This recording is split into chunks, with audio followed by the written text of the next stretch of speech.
El proyecto Minera Dominga es uno de los proyectos con la mayor resistencia ciudadana y territorial, tal como lo fueran el proyecto minero Pascualama o el proyecto energético de Alto Maipo. Pero ¿qué hace que este proyecto sea tan conflictivo?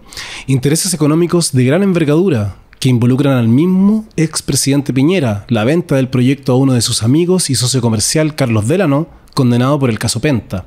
Aquí la empresa Andes Iron propone desarrollo económico a costa de instalarse en una de las reservas naturales más importantes del norte de Chile, donde comunidades de pescadores y pequeños empresarios turísticos resisten con modelos amigables, ambientalmente y sostenibles en el tiempo. El Tribunal Ambiental de Antofagasta, el Comité de Ministros y qué definirá el Tribunal Constitucional, cuál será su rol, cómo lo mira el mundo político, sus protagonistas en el territorio, con una eventual aprobación o rechazo, la pregunta que surge es: ¿se acaba el conflicto? Sean todas y todos bienvenidos a un nuevo capítulo de Ecópolis.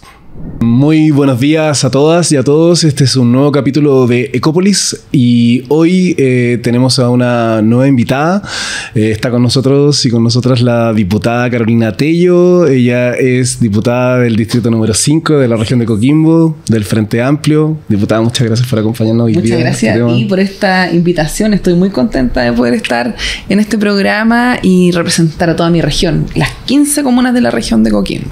Sí, bueno, es grande el distrito. Súper grande, y de hecho vamos a entrar ahí, nos vamos a dar el tiempo de abordar algunas cosas, pero nos vamos a ir al tema central de hoy día, que es el tema que queremos un poco tratar, que el tema Dominga, el puerto, y sobre eso, bueno, tenemos un antecedente y sabemos que tú, Carolina, como diputada, conoces el conflicto. Bueno, le llamamos conflicto a esto porque podamos profundizar un poco más sobre eso, de por qué los conflictos ambientales y el crecimiento, ¿cierto? Claro. Todo este punto intermedio donde nos ponemos, ¿no? Cuéntanos un poco qué has visto desde el principio de eso y ahora como parlamentaria, todo lo que ha estado pasando. Sí, bueno. Esto viene hace muchos años, la verdad, el tema Dominga, como dices tú, este conflicto socioambiental que se da particularmente en la comuna de La Higuera, pero en toda la región de Coquimbo, porque es un tema que traspasa a la comuna claramente, y yo diría que no solo a la comuna, sino que a nuestra región, a nuestro país, porque recordemos que en ese espacio existe una fuente de biodiversidad única en el mundo. Es lo que se denomina un hub spot, que es un sitio de esperanza internacional que evidentemente debe ser resguardado. De hecho, es patrimonio, en ese sentido, riqueza de la humanidad completa, donde además existe anidación, por ejemplo, de los pingüinos de Humboldt, donde es la mayor cantidad que se produce también en todos los lugares de nuestro país y de otros lugares del mundo. Entonces, a mí me parece que, el proceso de urgencia también que ocurre en esa zona es muy importante en esta visión, yo diría, integral, amplia de lo que es el archipiélago de Humboldt, y de ahí que a mí me parece que este tema es de tanta relevancia para nuestra región. Y de hecho yo desde antes que fuera parlamentaria estuve obviamente informándome sobre el tema, participando en manifestaciones, en marchas muchas veces contra la minera Dominga en ese tiempo, por cierto, y siempre con la intención de buscar la protección de este espacio, pero no del punto de vista de una porfía, digamos, que uno puede decir, esta gente que no entiende que necesitamos desarrollo, necesitamos crecimiento, necesitamos empleo, necesitamos, qué sé yo, mayor acceso a tecnología, y yo estoy totalmente de acuerdo con eso. Esto no se trata de que quienes creemos que no es la manera de trabajar, yo diría, para desarrollarse económicamente en ese sector, tenga que necesariamente ponerse un puerto y una minera en ese espacio donde además se realiza una actividad turística que lleva mucho tiempo, donde hay avistamiento de cetáceos, ballenas, delfines, lo mismo que te contaba de los pingüinos de Humboldt. Hay personas que vienen desde todos los lugares del mundo y hay ahí derechamente una industria del turismo que se desarrolla hace muchos años, y uno dice, bueno, ¿por qué? Si ya se está realizando esta actividad económica en este sector de esta manera, que logra ser respetuosa con el entorno, que no afecta mayormente, por ejemplo, a la fauna marina que existe ahí, porque además te hacen todas las indicaciones de que el bote no se puede acercar a más de X cantidad de metros en tales y tales espacios para no alterar el ecosistema propio en el que viven esos animales marinos en este caso, y bueno, otras muchas especies también. Entonces, a mí me parece que hay que mirar esto de manera integral, no solo pensando en la posibilidad de, para tener desarrollo económico, poner una minera, como te decía, o un puerto, sino que existen muchas otras posibilidades de diversificar la matriz productiva, que a mí me parece que es esa comuna un espacio muy rico para eso. Por ejemplo, ancestralmente ahí se realiza la actividad de la pequeña minería, claro, se realiza la actividad de la pequeña ganadería. A mí me parece que en ese sentido también es mucho lo que se puede hacer ahí, ¿no? De hecho, hoy día la Subsecretaría de Desarrollo Regional, la SUBDERE, y a solicitud, por cierto, de muchos de nosotros y de nosotras que hemos estado pendientes en estos temas, ya estando en un cargo de autoridad en el cual tenemos la posibilidad de ejercer atribuciones, hemos estado permanentemente pidiendo que, por ejemplo, se mejore el sistema de agua potable rural que tienen en la comuna de La Higuera, los APR, y en eso se está trabajando hoy día de parte del Ministerio de Obras Públicas, de parte de la Subsecretaría de Desarrollo Regional, lo mismo que con el mejoramiento de las caletas en ese espacio. De hecho, hemos estado ahí y la próxima semana ya se van a ir a inaugurar esas caletas en esta comuna, donde es prueba fehaciente y clara de que se realiza una actividad económica, que hay gente que trabaja ahí, familias completas que trabajan ahí, sus hijos, y hacia atrás, por cierto, sus familias hacia el pasado, ¿no? Sus abuelos, bisabuelos que se han dedicado todo el tiempo a estas actividades, y ahí es cuando uno dice, chuta, ¿por qué tenemos que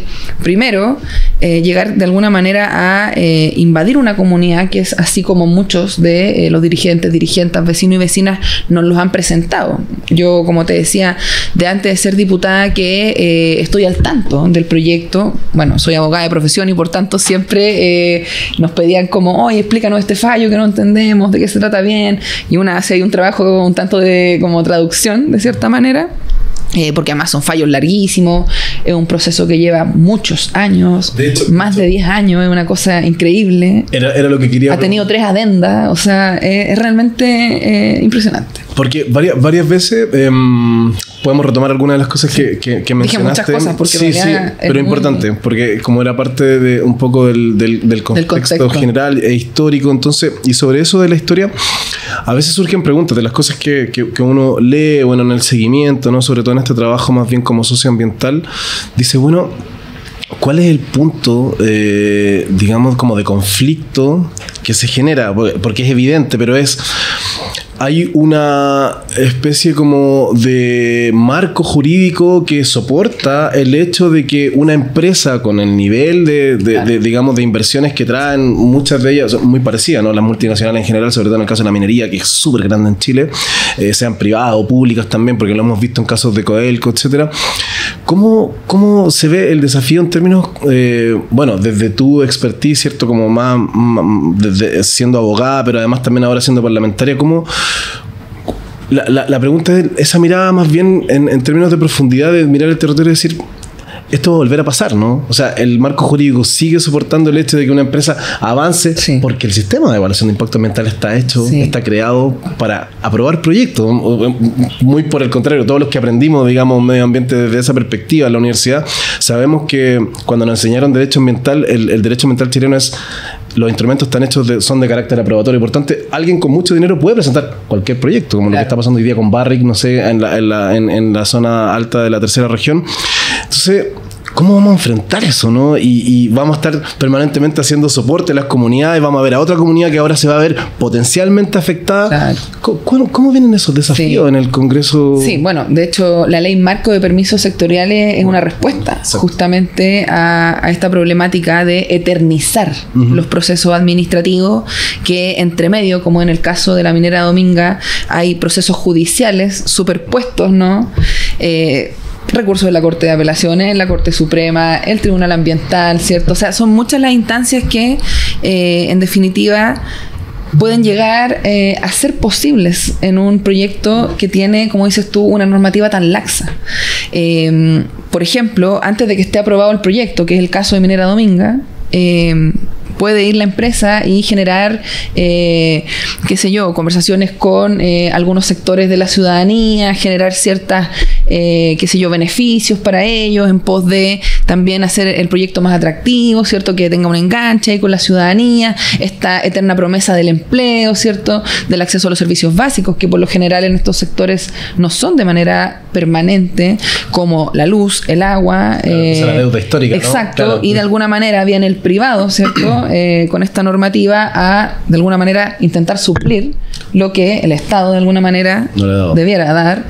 Y a mí me parece que eso es un problema profundo. O sea, yo creo que acá hay varias iniciativas que se han comentado en relación, por ejemplo, a que la empresa no pueda generar este tipo de actividades que hoy día genera antes de que el proyecto esté aprobado, que a mí me parece que es una cuestión muy clara y muy necesaria, porque efectivamente hoy día hay muchas personas que piensan que el proyecto está aprobado, siendo que el proyecto no está aprobado. Está judicializado, un proceso que todavía está en curso, por cierto, que han habido, entre comillas, avances y retrocesos dependiendo de la perspectiva que se mire, ¿no?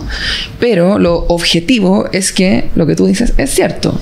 La legislación hoy día, el marco regulatorio, aguanta para que esto pueda durar 2, 3 años más perfectamente. Y estamos hablando de un proyecto que en su, iniciativa dura solamente 30 años. O sea, ¿cómo nos vamos a demorar 15 años en resolver si este proyecto va o no va? Y la duración del proyecto mismo va a durar 30. O sea, es una cosa que uno no puede comprender. ¿Me entiendes tú? Sí. Y yo, de alguna manera, y a pesar de que fui de las parlamentarias que hizo los puntos correspondientes en relación a la ley de permisos sectoriales que considerábamos podían ser regresivos o que podían poner en riesgo el enfoque precautorio o preventivo que requieren estos temas, sí, estoy muy de acuerdo con que había que tener una regulación que fuera actualizada, que pudiera ser adecuada a los tiempos que hoy día se requieren para ambas partes.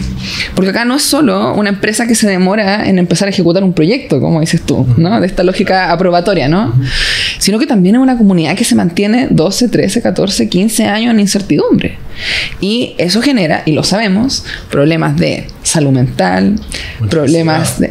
O sea, evidente, genera también este problema de no saber si irse o no irse de un lugar en relación a lo que te ofrece ese espacios al futuro. Por ejemplo, no sé, pues muchas personas pueden decir, bueno, si aquí se va a venir a instalar una minera, bueno, como yo no tengo nada más que hacer aquí, ¿me entiendes tú? Bueno, sí. Es una cosa bien, bien dura desde ese punto de vista, porque además son las personas que han vivido toda su vida en esos espacios y que se sienten derechamente violentados. O sea, yo en este sentido soy un poco voz de lo que a mí me han transmitido, porque creo que es la principal sensación que yo tengo cuando hablo con las personas que viven ahí y la incertidumbre que va a generar, por ejemplo, en su actividad económica respecto al tema del turismo que yo te converso. O sea, hay personas que son empresarias del turismo, exacto, pequeños empresarios, por cierto, pero empresarios al fin y al cabo, o emprendedores, si tú les quieres decir también, que en definitiva tienen sus lanchas, tienen cabañas, o sea, tienen un restaurante. Fuerza económica. O sea, hay una cosa, base, ahí claro, tienen trabajadores y trabajadoras, exacto, que sí son de la zona, porque conocen el lugar y hacen los tours, le explican a la gente qué significa cada cosa.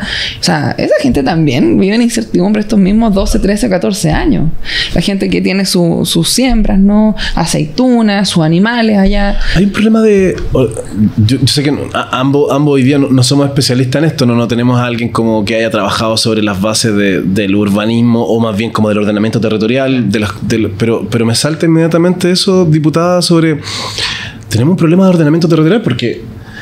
Bueno, el ordenamiento territorial podríamos estar hablando mucho rato, ¿no? Porque... esos planes reguladores. Exacto. Y este orden territorial que hay muchos especialistas que han hablado que nunca se dio, ¿no? Claro. Es como que sigue todavía en una cosa media ambigua, no hay unas definiciones muy claras. Entonces eso permite que en un juego de roles, si nosotros quisiéramos invertir y fuéramos mineros y en efecto queremos instalarnos en algún lugar...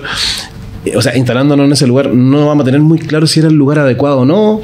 Entonces, claro, pensando en eso, parece que también la ausencia de una definición regulatoria sobre qué y dónde se puede instalar un proyecto de esas características, entendiendo que hay una presión mundial por la minería. Hoy día lo vemos también con la transición energética, etcétera, ¿no? Está transitando la minería también hacia otras cosas.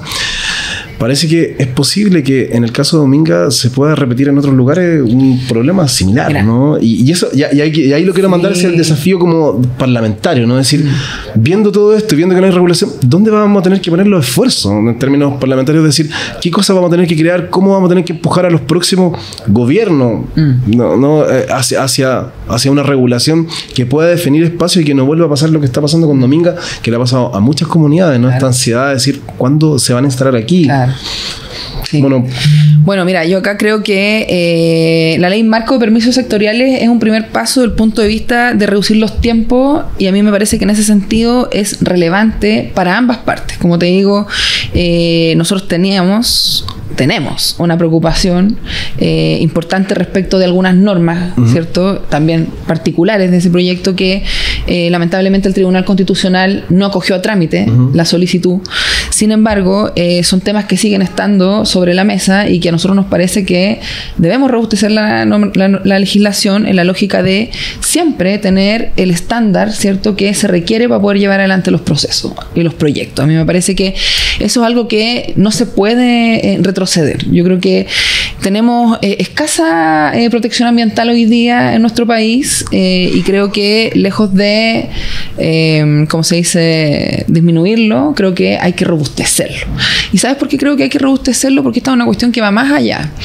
Creo que se contaba un poco hace un rato, que me toca ser presidenta de la Comisión de Derechos Humanos y Pueblos Originarios de la Cámara, donde he tenido la posibilidad de reunirme con autoridades de carácter internacional que están, por ejemplo, en la Corte Interamericana de Justicia, en el sistema de justicia internacional, de derechos humanos, qué sé yo, y que nos han manifestado expresamente a mí y al presidente de la Comisión del Senado, Francisco Chaguán también, que está ahí en la otra cámara, de la urgencia y la necesidad de poner la protección al medio ambiente, la crisis climática como prioridad de nuestros estados, ni siquiera de nuestros gobiernos, sino que de nuestros estados. ¿Por qué? Porque esta es una problemática que afecta a todos y a todas por igual, seamos negacionistas o no, digamos, de este tema, pero lo real es que nosotros vivimos en un planeta, que es el planeta Tierra, y que necesita ciertas características para poder ser sustentable en el tiempo y permitir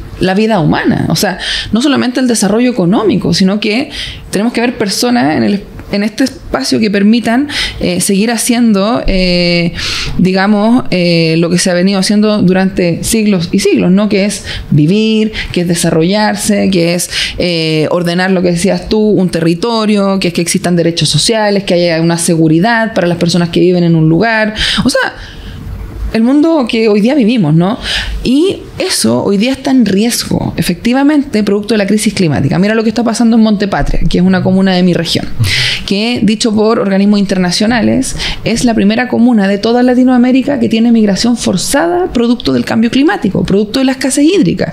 Esto es algo real, es visible, que palpamos, que tú puedes invitar acá al alcalde de Montepatria, Cristian Herrera, y te va a contar, digamos, de primera fuente, cómo es que él ha visto que la gente se ha ido yendo. Se han ido más de 5.000 personas. No tienen agua. No tienen agua. Bueno, para la pequeña... Sabemos que una comuna altamente densificada en términos agrícolas, ¿no? Es que es muy importante en ese sentido, y la gente no tiene cómo seguir sosteniendo su actividad económica que ha hecho durante siglos y siglos, que es lo que estoy tratando de transmitir aquí. Estamos hoy día en el Parlamento que busquen, por ejemplo, esto que conversábamos sobre este nuevo ordenamiento territorial, porque el ordenamiento territorial hace 30 años ya anunciaba cosas, no se hizo. Claro.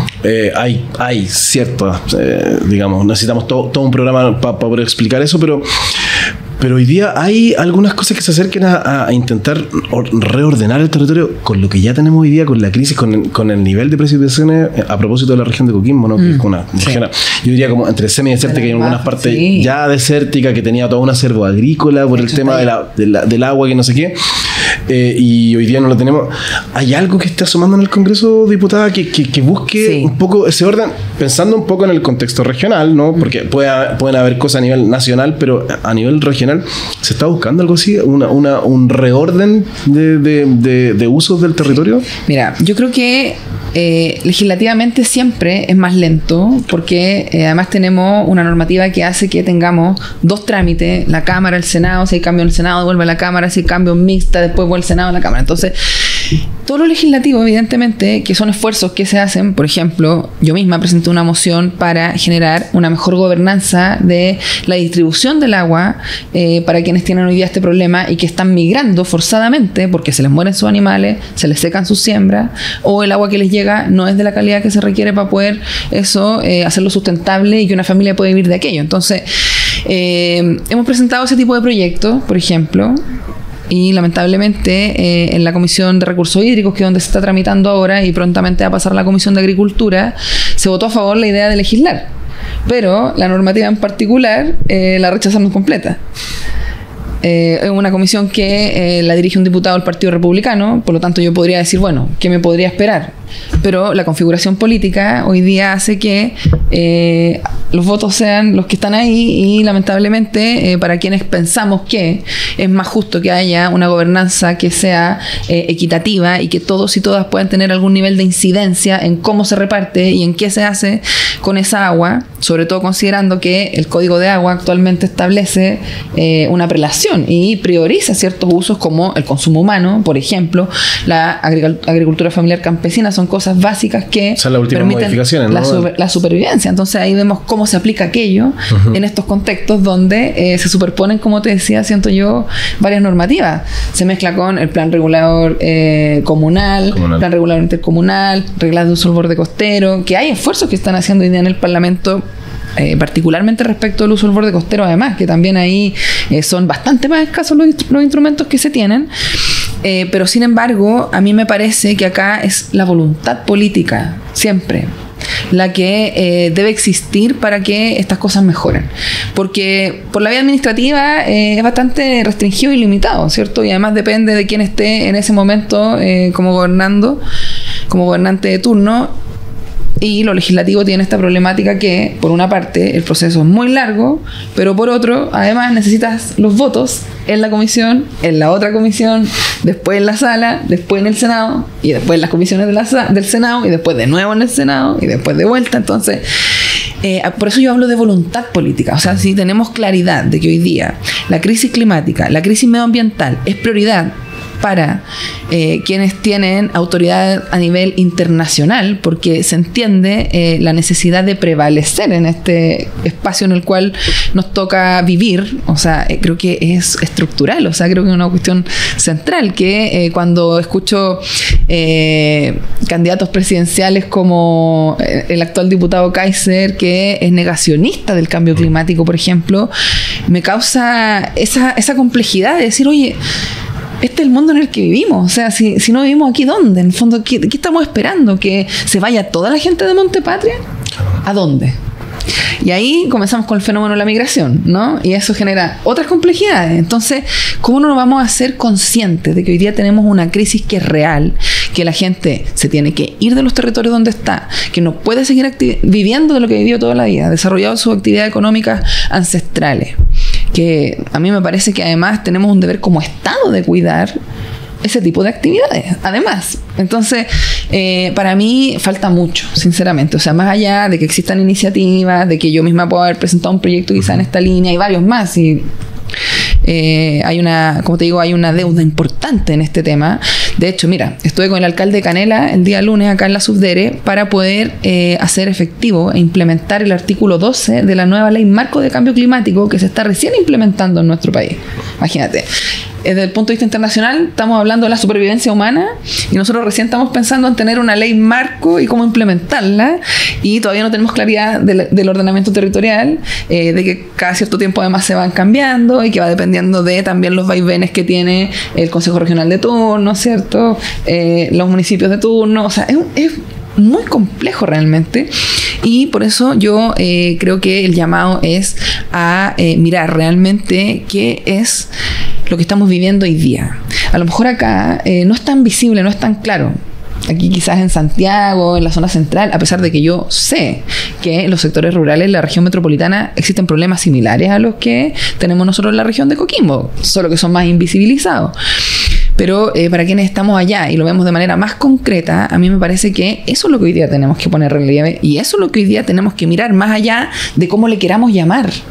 Si le queremos llamar crisis climática, si le queremos llamar problema medioambiental, si le queremos llamar como le queramos llamar. Pero lo que no podemos desconocer es que se trata de un tema de supervivencia de nuestra especie. Diputada, eso es lo que yo quiero como tratar de... Volviendo un poco y con el tiempo que nos queda, hay un escenario... No, jugando un poco a la proyección, ¿no? Hay años de elecciones presidenciales, parlamentarias. Volviendo a Dominga, ¿no? ¿Qué se viene con Dominga en ese marco, ¿no? Como pensando un poco en este año electoral, los desafíos que le vienen, ¿cómo lo está viendo? Bueno, usted en su rol, ¿no? Sí. Como Carolina, como diputada de la zona. Y en el año, en términos proyectados, ¿no? Decir, bueno, ¿qué desafíos nos quedan y cómo Dominga eventualmente, siendo ya lo que es, ¿no? Un proyecto súper conocido a nivel nacional, ¿no? Donde hay una evidente, está en el punto medio de un conflicto de ya lo que hemos relatado hoy día, ¿no? Sobre las comunidades, que es un desafío que probablemente se va a replicar, que se está replicando en varios otros lugares, ¿no? Estamos en escenarios de conflictos ambientales por lo mismo, porque hay una presión por el crecimiento económico, hay una presión por ciertos grupos también, etcétera. ¿Cómo lo ves? Sí. Mira, a mí me parece que acá hay un esfuerzo importante que se está haciendo de parte de distintas instituciones en lo que es el área marina costera protegida de múltiples usos que se decretó y que se tomó razón por parte de la Contraloría General de la República, ¿cierto? Sí, que es birregional, que está entre lo que conversábamos recién, el archipiélago de Humboldt, que es donde se quiere emplazar, ¿cierto? Esta minera Dominga. Se está trabajando hoy día en el plan de manejo de esa área marina costera protegida, que, insisto, es legal, está tomada de razón por parte de Contraloría. Eso es hoy día normativa vigente en nuestro país, que se está implementando a través de este plan de manejo, y a mí me parece que es muy importante poder ver claramente cómo un espacio que tiene todas las características que comentamos al principio, que es tan importante para efectos de supervivencia de especies a nivel internacional, puede ser igualmente utilizado con otras actividades extractivas, con otras actividades que permiten el desarrollo económico, que permiten generar empleo, etcétera, etcétera, y que están en la lógica de poder hacer una virtuosa combinación entre el crecimiento y el resguardo del medio ambiente y del patrimonio, porque no es solo acá el medio ambiente, el patrimonio, la vida de las comunidades. Y aquí me parece que la participación ciudadana es muy importante, y yo creo que, un poco también retomando la pregunta anterior, es uno de los criterios que debemos utilizar para efectos de resolver cómo se ocupa el territorio, ¿no? Acá tenemos una participación ciudadana bastante deficiente en nuestra legislación actual, del punto de vista que, por ejemplo, para algún tipo de proyecto ni siquiera se establece como necesaria, sino que queda netamente a la voluntad de quien está llevando adelante el proyecto. De hecho, hace una semana atrás, el jueves pasado, estuve en Chañaral Alto, en Montepatria nuevamente, porque aunque tú no lo creas, y a pesar de todo lo que te estoy contando, hay un proyecto en el que se está entubando un canal, el canal matriz del río Cogotí. O sea, es una cosa impensada. O sea, en el lugar donde está la principal crisis climática, no solo en nuestro país, sino que a nivel latinoamericano, vamos a ir a entubar un canal, ¿me entiendes tú? Los vecinos están conmocionados porque además se cortaron árboles que están protegidos por la CONAF, ancestral y todo. Bueno, los vecinos fueron a decir, no, ¿y qué pasa aquí? ¿Qué es lo que da el alcalde? Bueno, es un proyecto que está con todas las de la ley, digamos, pasado por todos los consejos correspondientes, pero que la normativa no te exige participación ciudadana y, por tanto, no se hizo.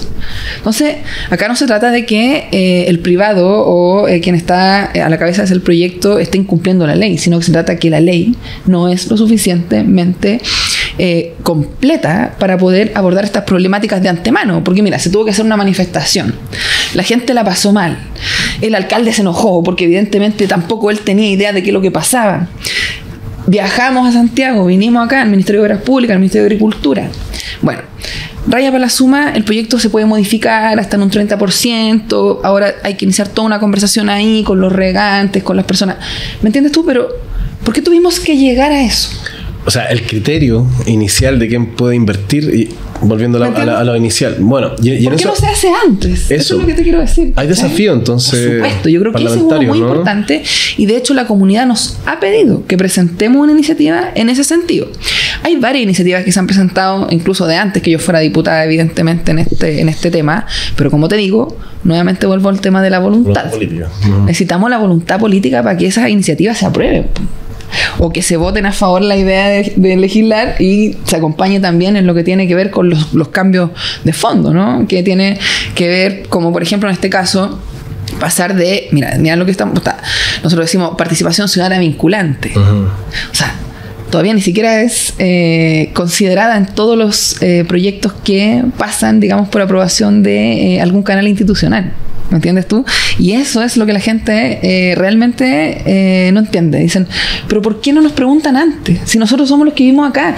Y da lo mismo que el proyecto cueste 1 o cueste 10.000 o cueste 100.000, porque finalmente se altera de la misma manera la vida de... O sea, obviamente en algunos casos puede ser mucho más grave que en otros. Y eso también explica que las normas sean de una manera o de otra. Pero la ciudadanía hoy día es más exigente. Hoy día la ciudadanía quiere incidir en lo que pasa en su espacio, en lo que pasa en sus territorios. Entonces yo considero que es sumamente legítimo y yo les dije sinceramente, yo no les puedo prometer que esto lo vamos a sacar como participación ciudadana vinculante, pero sí, por lo menos vamos a dar la pelea para que existan instancias de participación obligatorias. Insisto, no necesariamente vinculantes, pero al menos obligatorias en todos los proyectos que puedan generar algún tipo de impacto en la comunidad. Sí. ¿Hay voluntad en el bloque de la izquierda? Yo creo que de la izquierda, parlamentaria, porque no vamos a preguntar si desde los ámbitos de la derecha, porque probablemente no vamos a poder, claro. No sé, usted quizás podría responder, pero ¿hay voluntad sobre eso? Yo espero poder ir encontrando las voluntades. Mira, en la última tramitación de la ley de permisología, que se le denomina, o ley marco permisos sectoriales, se discutió bastante sobre esto, justamente a propósito de la conversación que tenemos permanentemente con las organizaciones medioambientales, no solo con los vecinos y las vecinas, sino que también a nivel ya más organizativo, digamos, donde las dirigencias llegan con solicitudes claras. Y en este sentido, la participación ciudadana evidentemente es una tarea pendiente. Yo por lo menos lo percibo así. Yo creo que hay muchas personas que también lo perciben así, y creo que si uno lo presenta desde la perspectiva de a lo mejor no hacerlo derechamente vinculante, pero sí hacerlo obligatorio para todos los espacios, creo que podría tener más viabilidad que pensar en hacerlo en vinculante, para ser bien sincera.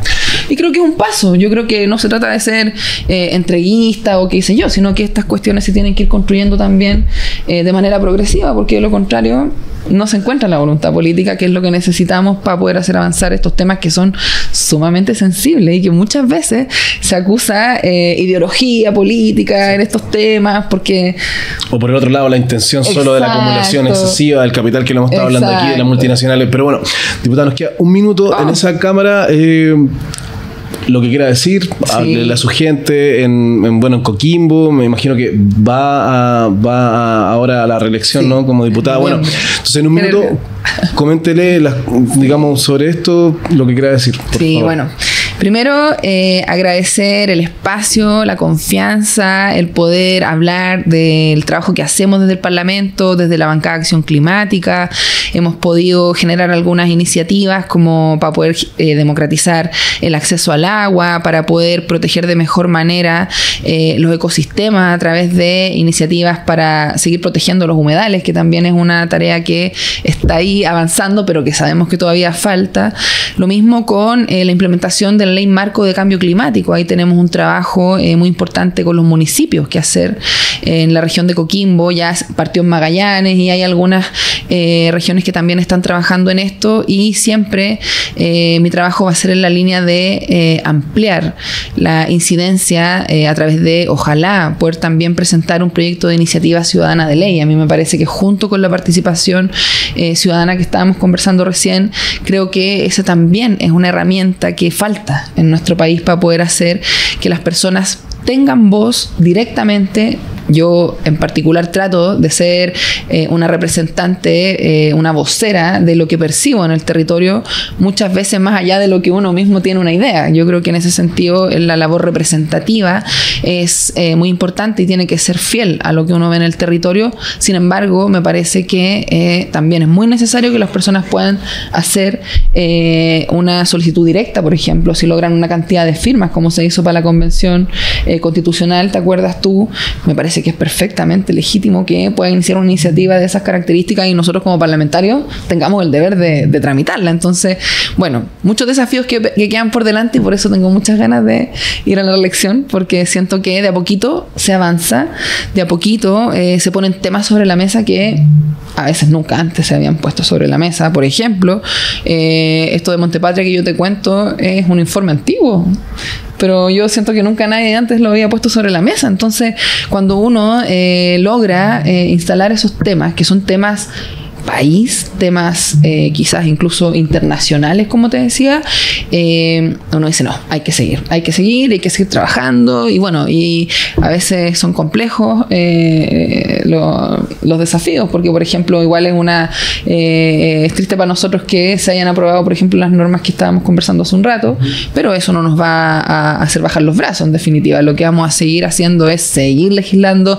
seguir trabajando, esperando ver qué es lo que va a pasar también con el próximo gobierno, el próximo parlamento, cómo va a quedar configurado también ese parlamento, y espero yo poder estar siempre en la línea de apoyar esta iniciativa y defender estos temas, que no es fácil, y ponerlos sobre la mesa para que se puedan visibilizar, que creo que es lo principal, y que las comunidades se sientan escuchadas y representadas.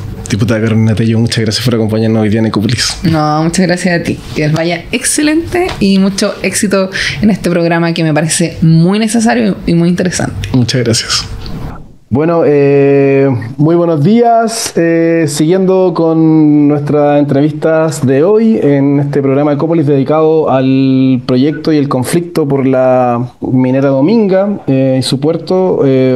Ahora nos acompaña Cristóbal Díaz de Valdés, quien es miembro y cofundador de la Alianza Humboldt. Cristóbal, muy bienvenido, muchas gracias por aceptar y recibir esta posibilidad de llamada. Sabemos que estás fuera de Chile, así que vamos a tratar de poder establecer un poco esta conversación. Así que bueno, bienvenido. Muchas gracias, Manuel, muchas gracias también al equipo y al programa Ecopolis por esta invitación. Muchas gracias. Cristóbal, queríamos un poco saber, estuvimos hace un ratito con la diputada Carolina Tello y estuvimos un poco abordando dos cosas, yo diría. Por una parte, bueno, todo el escenario más bien como legislativo, parlamentario, fue difícil no entrar a temáticas más bien como a temas de repente más bien de política estructural, ¿no? De cómo los conflictos ambientales se van repitiendo tanto en proyectos como de este tipo, ¿no? Y con comunidades pequeñas, con la vida que llevan, y también un poco en la proyección, ¿no? Que venía hacia adelante, los desafíos, etcétera, a propósito que la diputada es parte también del gobierno actual, etcétera. Entonces, queremos primero saber cómo llegaste a esta alianza, cómo te conectaste con el lugar, y en qué momento aparece, ¿no? Como en tantos otros lugares, en tantos otros territorios de Chile, bueno, sin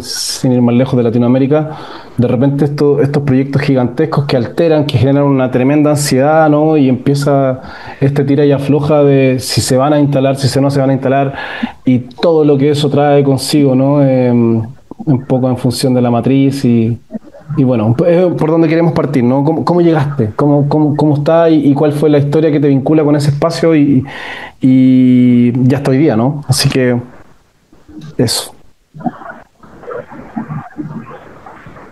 Bueno, Manuel, yo tengo una relación muy especial con el territorio porque mi historia se remonta a 24 años atrás. El año 2001 yo estaba vacacionando con unos amigos del colegio y estábamos en el Valle del Elqui y acampando, y yo desperté al otro día después de pasar una buena noche y empecé a hacer un fueguito en la mañana y empiezan a salir mis compañeros y les conté, tuve un sueño. La verdad, todo esto parte como un sueño. Y yo tuve un sueño de que buceaba con ballenas. Y le estoy contando esto a mi amigo ahí mientras preparábamos el desayuno, como, oigan, chiquillos, ayer tuve un sueño súper loco, soñé con ballenas, y todos como, wow, qué loco. Y de repente de una carpa de al lado sale un compadre más grande y me dice como, oye, yo conozco el lugar de tu sueño. Y yo le digo así, imagínate una persona que sale así como un duende de otra carpa, y yo, ¿por qué? Me dice, no, porque yo sé aquí dónde están las ballenas. De hecho, están acá al lado. Están un poquito más al norte de La Serena, en una isla que se llama Isla Dama, Isla Choro, y ahí está lleno de delfines y ballenas. Y ese mismo día, después de que él termina esa conversación, yo le digo a mis amigos chiquillos, levantamos campamento y vamos a descubrir este lugar.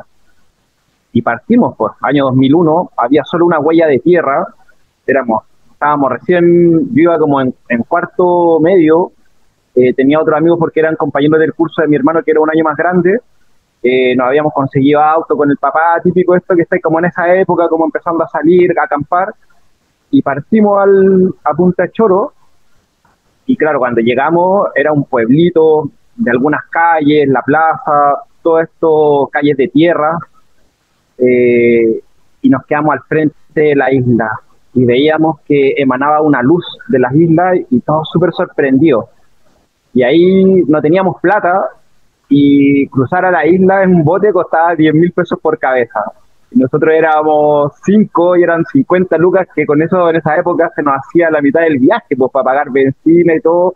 Así que nos quedamos con esas ganas, pero ahí yo siempre quedé como conectado con el lugar, hasta que el año 2007 me encuentro con compañeros de la universidad, entre esos Raimundo, la Valentina, y ellos también estaban vacacionando en Punta Choro, y de repente empiezan a ver que ponen unos cartelitos afuera de un negocio, y el cartelito decía como que se estaba citando a una reunión para hablar de una amenaza que venía, que eran unas termoeléctricas a carbón. Y ahí fue como que nos cruzamos en eso, y fue como, bueno, vamos a ver esta reunión, ¿para qué son las termoeléctricas? No, son para crear electricidad. No teníamos idea de lo que era una termoeléctrica, no teníamos absolutamente idea de nada, éramos completos ignorantes de cómo funcionaba el sistema eléctrico en Chile, la energía, nada, imagínate, muy loco. Y bueno, y eso le debe mucha gente, y en el camino nos hemos ido dando cuenta que eso es una realidad, que no está esa educación. Ahora igual ha cambiado mal que el panorama, hay más información. Y la cosa es que de repente llegamos a esta reunión y el papelito estaba firmado por Modema. Y fuimos a esta reunión y en la reunión había pura gente adulta, mayor, que podrían haber sido nuestros abuelos. Ahí estaba el Jan, la Rosa, y ellos habían conformado hace muy poco tiempo el Modema, que era el Movimiento de Defensa del Medio Ambiente. Estaba la Josep también, la Teresita, son para nosotros como los grandes héroes de toda esta historia, como esta generación antigua de abuelos que se dio cuenta de que había que despertar a las nuevas generaciones y hacer algo para proteger este lugar. Y nosotros, como ya estábamos en la universidad, todos éramos comunicadores, bueno, la Vale artista, empezamos a juntar a otros amigos que se fueron sensibilizando con este tema. Entre eso ahí se unió el Lucas, también es comunicador, el Ladislao, y él tenía como toda la parte más técnica, podía interpretar bien el tema de los informes, de los estudios, y ahí nos empezamos como a conectar como con toda esta gente mayor, los sabios que decimos nosotros, y quisimos jugar el rol de ser como un brazo de comunicaciones del Modema.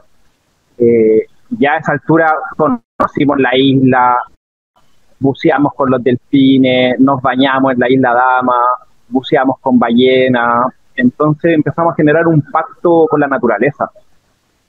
Y desde ahí, desde esa época, nos empezamos a conectar con el territorio ya de manera muy fuerte y empezamos a documentar todo este proceso, que fue como la etapa 1 de todo esto, que es las termoeléctricas a carbón, Barrancones, Cruz Grande y Farellones, de Codelco, de la FES Energy de esa época, que hoy es Engie, y de Barrancones, que era Suez Energy, y Cruz Grande, que es de la CAP, que es la compañía de aceros del Pacífico, la CMP también, que tienen puerto en Guayacán y administran puertos, son una empresa minera. Y ahí empezamos un poco como a meternos en las comunicaciones, a hacer ruido con este tema.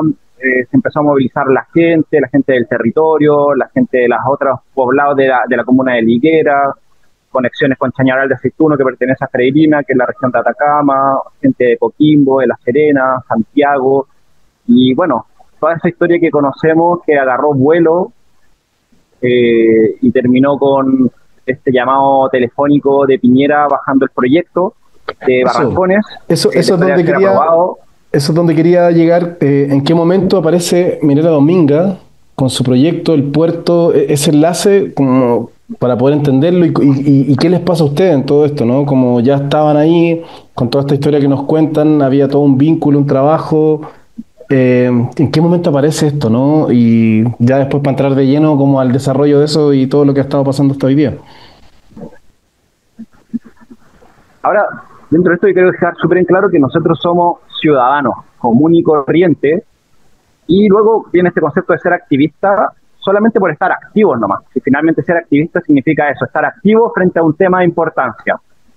Tú puedes ser activista de la ciencia, activista de la astronomía, activista de la gastronomía, activista de los deportes. A nosotros nos tocó el tema medioambiental porque era lo que nos llamaba y nos movía, y personalmente, igual como grupo, somos súper críticos con lo que es Dominga, porque para nosotros es un proyecto que nace de la corrupción, vive de la corrupción y sigue operando en la corrupción. Entonces, el año 2010, después de ser aprobado el proyecto Barrancones, después de que se bajó Farellones y Codelco por sus propias razones, 3 meses después, el mismo presidente Sebastián Piñera, que había bajado de un telefonazo el proyecto Barrancones, tenía en mente un megaproyecto minero, que es Dominga. Él era el dueño del 100% de las acciones de esta organización que se llamaba Minería Activa 1, que era el mandante y dueño de Dominga. 3 meses después de que baje este proyecto, se lo vende a su mejor amigo, el Chocolo Delano, que hoy día es el dueño de Andes Iron, y este personaje político que ha estado vinculado a soborno, cohecho, corrupción, que estuvo 4 años en cárcel, clases de ética, y ahí aparece Dominga.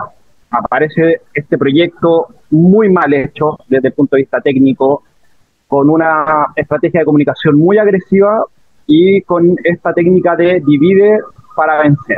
Entonces ellos se empezaron a meter en las comunidades, en los poblados, a ofrecer proyectos, el cielo, mar y tierra, a traer el progreso, el falso progreso, y empezaron a dividir una comuna que históricamente habían sido bien amigos, tenían sus conflictos como todas los poblados y las comunidades, pero ya la irrupción de ellos, que para nosotros es como la gran catástrofe que ha dejado Dominga, es esta división y esta separación y la ruptura del tejido social de un poblado de gente muy trabajadora, gente humilde, que ha logrado desarrollarse de manera sostenible y en armonía con la naturaleza, desarrollando el turismo, la pesca artesanal, la agricultura campesina, la agricultura rural, incluso la minería pirquinera y distintos otros tipos de servicios. Pero cuando aparece Dominga como un proyecto corrupto, basado en la corrupción, o sea, no lo digo yo, sino lo dicen todos los antecedentes y todas las investigaciones de cómo este proyecto, que eran dueños este tipo de personajes que estaban en el gobierno siendo presidente, luego estaba el subsecretario Wagner, que recibía financiamiento directo de Penta, dividió esta comuna y este poblado. Que hasta el día de hoy estamos ahí tratando de ayudar a reconstruir ese tejido y aún tratando de que este proyecto no se instale. Y Cristóbal, justamente a propósito de eso, ¿cuál es la sensación o al menos la lectura que ustedes tienen de este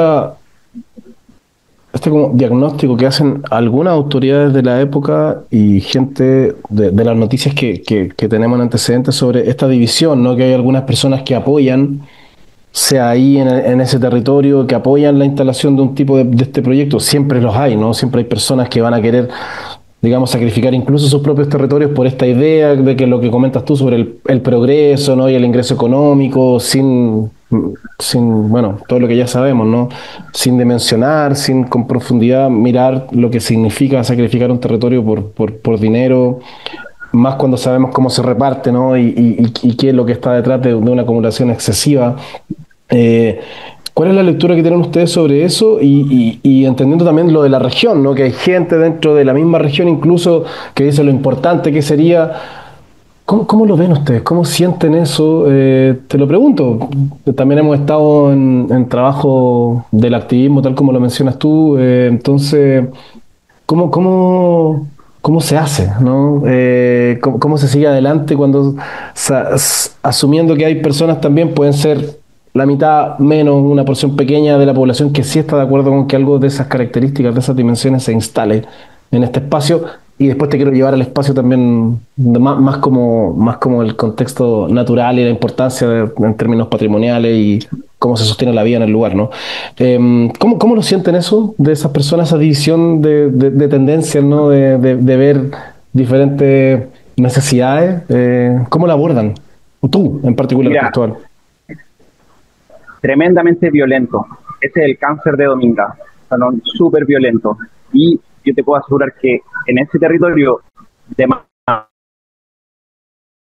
manera orgánica, que haya estudiado un poco el territorio o el proyecto, o sea, que haya estudiado el proyecto, nadie está de acuerdo con ese proyecto. Las personas que están de acuerdo con ese proyecto son gente que ha sido pagada, instrumentalizada y cooptada por la empresa.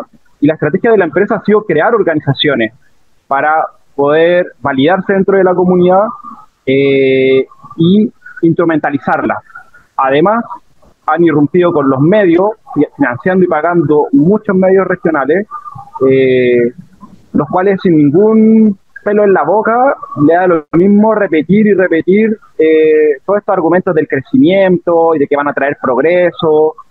Entonces ha sido muy violento. También han cooptado fuerzas políticas, gobiernos regionales de la época, el alcalde que estaba antiguamente en La Higuera era un sujeto completamente corrupto, financiado también, pagado, para poder darle como la cabida y abrirle las puertas al proyecto. Entonces hay una serie de personajes corruptos que han querido, que de alguna manera se van a beneficiar con este proyecto. Y ya lo último, por ejemplo, lo que vimos con los faeneros, que ahí donde está el abogado, que era el exministro Andrade, que lo representa Osvaldo Andrade, que irrumpieron en reuniones de manera violenta, llegando al matonaje, golpeando a la gente, y esa finalmente es su dinámica de hacer sociedad, como con miedo, tergiversando la información, mintiendo descaradamente. Nosotros por suerte tenemos documentadas las participaciones ciudadanas y ahí hemos revisado lo que van hablando desde los abogados hasta las mismas personas que trabajaban en los territorios representando a la empresa, cómo le mienten a la gente. Entonces, en base a mentira, tergiversación de información, ellos han ido, como nos encontramos con un proyecto que está cruzado judicialmente y que no sabemos lo que vaya a pasar, porque tampoco vemos una esperanza jurídica, o se ve muy difícil, mejor dicho. Y también, bueno, confiábamos mucho en este gobierno, que era el gobierno ecologista, y finalmente le ha dado la espalda a los territorios, a los ecosistemas, aprobando leyes de permisos sectoriales,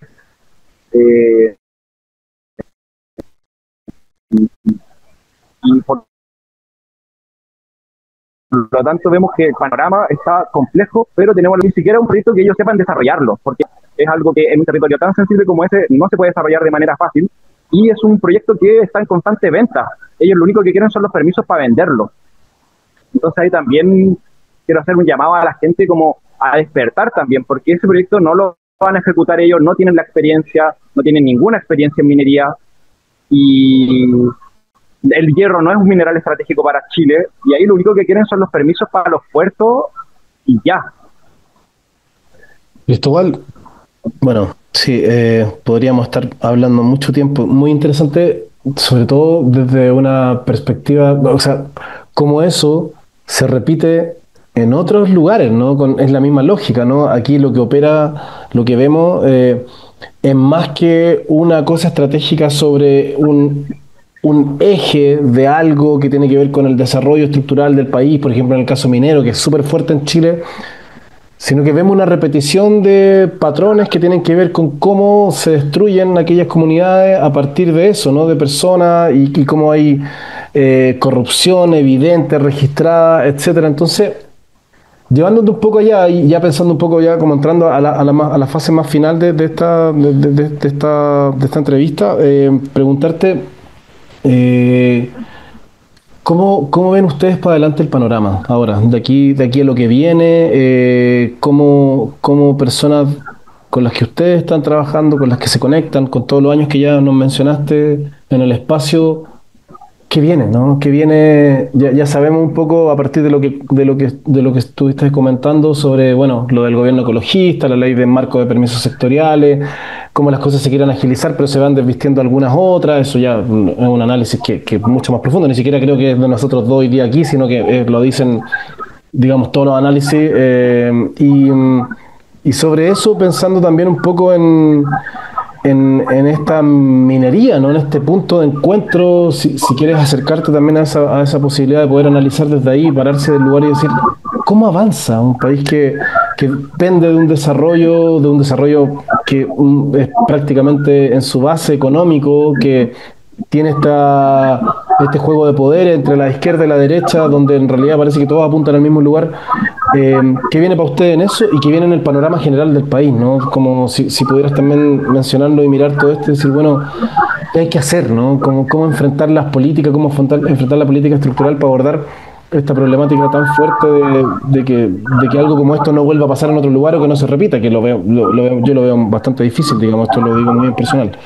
Entonces, eso, si nos pudiera contar qué se viene y cuál es más o menos el panorama que ustedes ven, sobre todo en escenarios políticos, ¿no? Pensando en este año, además, que es un año electoral.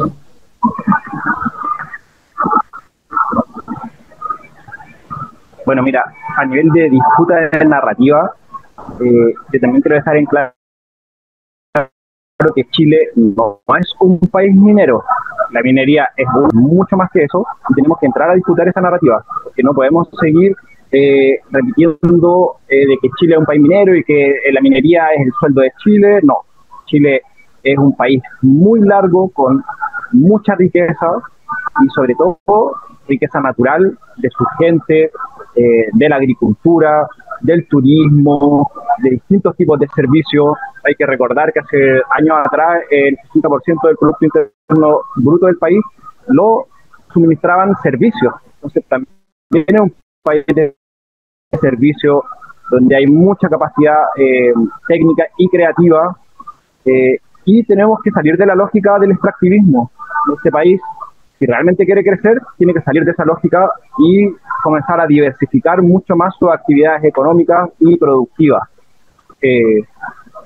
Por otro lado, lo que tú me preguntas, vemos un panorama que está confuso desde el punto de vista legal, político, técnico,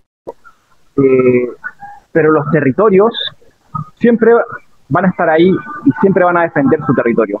Y en este caso yo te aseguro que ese proyecto jamás se va a ejecutar, jamás va a poder poner una primera piedra, a pesar de que ya han intervenido con las exploraciones, ya han intervenido dividiendo a los poblados y al territorio, a las comunidades, y también han generado muerte en la fauna.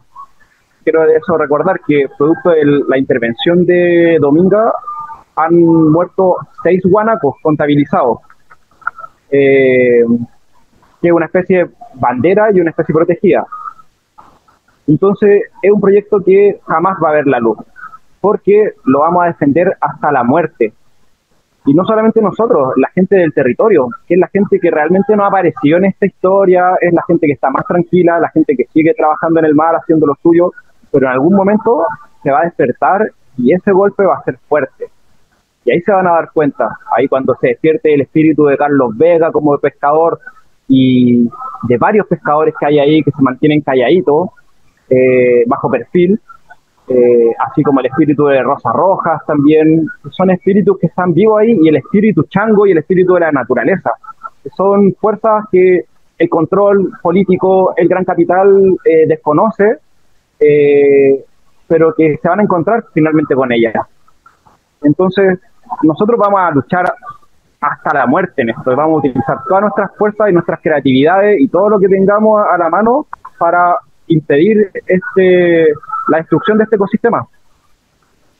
Y un poco lo que se viene es, bueno, reorganizar nuevamente al movimiento ambiental y comenzar a proteger los espacios que van quedando, comenzar a proteger de verdad.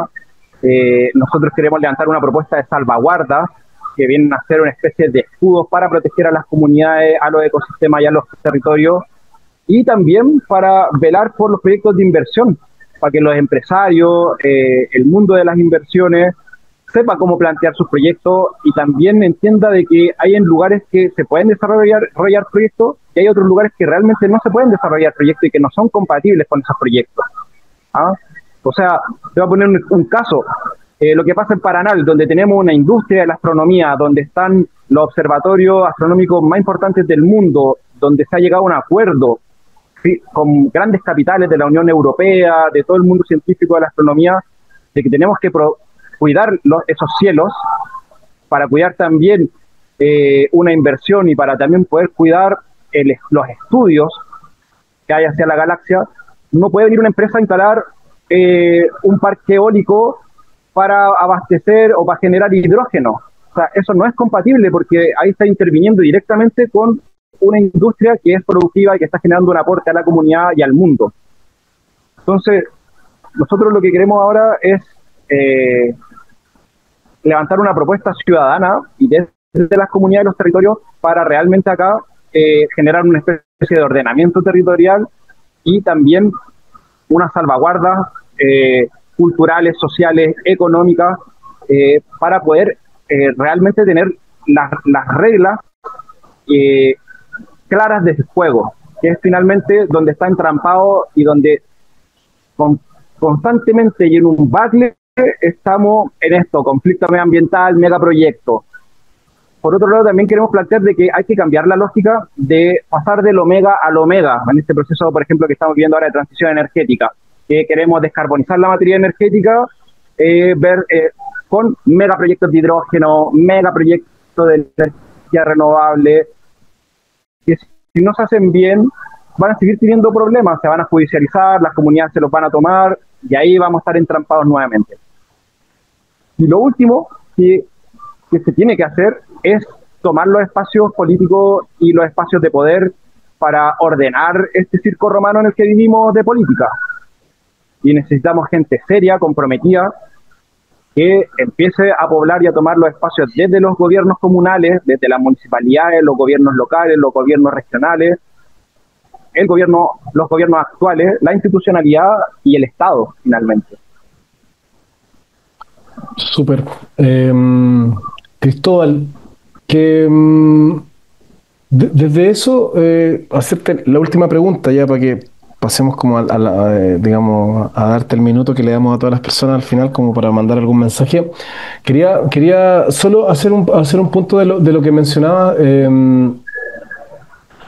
¿Creen ustedes que en este momento de incertidumbre política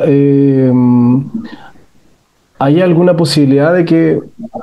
Porque el ordenamiento territorial, a propósito de lo que menciona, no ha estado. Lo conversamos también con la diputada hace un rato que hay una ausencia, ¿no? Los que crecimos aprendiendo sobre medio ambiente, como que nos plantearon que el ordenamiento territorial, la definición de para qué son cada uno de los territorios y como un Estado, ¿no? Una república como la chilena, con instrumentos a nivel nacional, pero también regional, incluso comunales, se podía ordenar para que proyectos nefastos, ¿no? Proyectos que buscan solo una extracción, no tienen una relación con el territorio, se instalen en los mismos lugares que se están protegiendo por la importancia de que en esos lugares se reproduce la vida, los espacios. ¿Ven ustedes alguna posibilidad de lo que viene hacia adelante de reordenar a propósito de lo que tú mencionas? Porque hay toda una necesidad, ¿no? Y se identifica la necesidad sobre ir a tomar espacios, ¿no? Para poder, para que la política que define formas en las que se invierte, formas en las que se desarrollan los territorios, sea representativa. ¿Ustedes creen que sigue siendo necesario un ordenamiento territorial? ¿Viene algo de eso? ¿Tenemos las posibilidades? ¿Lo están buscando también ustedes? ¿Lo han identificado como una posibilidad? Esto solo te lo pregunto, y con esto termino, a propósito de lo que se repite, ¿no? Cada vez que hablamos de los conflictos en distintos lugares, hablamos el otro día sobre los humedales y aparece de nuevo, ¿no? Esto de ¿cuándo vamos a tener legislación que busque el ordenamiento territorial como una lógica real que sea representativa? Mira, esta es una situación que tiene y debe ocurrir, es una necesidad urgente, por lo mismo, porque si no hay un ordenamiento territorial, si cualquier privado o cualquier persona que se le ocurra un proyecto, un megaproyecto de inversión, instalar su proyecto donde quiera, siempre va a ocurrir un problema, sea en el sur, sea en el norte, y al final la gracia del ordenamiento territorial es que se ordena un poco el territorio, tal vez define lugares que se tienen que sacrificar o que ya están sacrificados para poder remediarlo, hacer algún proceso de mitigación y poder limpiarlo, por así decirlo, restaurarlo. Pero hoy día es el gran problema, o sea, aquí puede venir cualquier persona a instalar un puerto, un aeropuerto, el proyecto que quiera en el lugar que sea. Si quiere puede cortar un río. Entonces es una herramienta que va a dar garantía y va a ordenar un poco. Es como realmente tener claras las reglas del juego, que es lo que manifiestan y exigen las comunidades y los territorios, lo que también piden los privados más conscientes, la gente que le gusta desarrollar una mirada en el territorio, una mirada en las comunidades. Y aquí también quiero ser como súper claro de no estigmatizar y no meter a todo en el mismo saco, porque sabemos que también hay emprendimientos con los territorios, que también generan un aporte a los territorios, y tal vez necesitamos más de esos proyectos. Exacto. Tú lo mencionaste, de hecho, lo mencionaste al principio, hablaste de las personas con las que tú mismo te conectabas, con las que ustedes mismos se conectaron cuando empieza todo esto, ¿no? Gente que hace de su negocio, de su vida, de esa economía, ¿no? De escala, una cosa mucho más sostenible, ¿no? Y más permeable con la naturaleza, con la vida de las personas y no esta fiebre que se genera con los proyectos mega extractivistas, ¿no? Cristóbal, nos queda poquito tiempo. Te doy un minuto para que bueno, un mensaje para la gente que nos escucha, que sigue Ecópolis y el ciudadano también de sus plataformas. Un mensaje para lo que viene, lo que quieras, ¿no? En un minuto, por favor.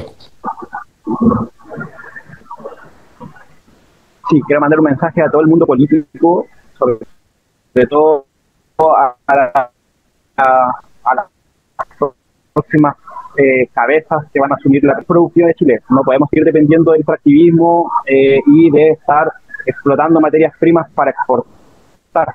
Necesitamos tener otra visión de país y desarrollar otro tipo de actividades que generan un aporte, generan economías locales y que también generan un desarrollo real en los territorios. Lo otro también es invertir en la conservación, invertir en conservar los bosques, en conservar la estepa, en conservar los salares, los humedales, que son los ecosistemas que están realmente haciendo el trabajo para llegar a la carbono neutralidad, son los ecosistemas que realmente están reteniendo el carbono. Entonces debemos protegerlo. Ese es el aporte como Chile que podemos hacer a todo este tema del cambio climático. Y finalmente quiero mandar un mensaje a toda la gente de Atacama, de Coquimbo, de La Higuera, de Freirina, a seguir unidos, a seguir luchando para que no se instalen estos megaproyectos corruptos que van a destruir los ecosistemas, y a estar alerta, a estar activos, a estar unidos y a seguir protegiendo esto. Y no a Dominga y Palestina libre. Muchas gracias, Cristóbal Díaz de Valdés, quien es miembro y cofundador de la Alianza Humboldt. Muchas gracias por estar hoy día acompañándonos en Ecópolis en este tema y de seguro nos estaremos viendo. Muchas gracias. Muchas gracias a ti, Manuel. Un gusto. Saludos a todos los amigos del Ciudadano y sigan Ecópolis. Muchas gracias.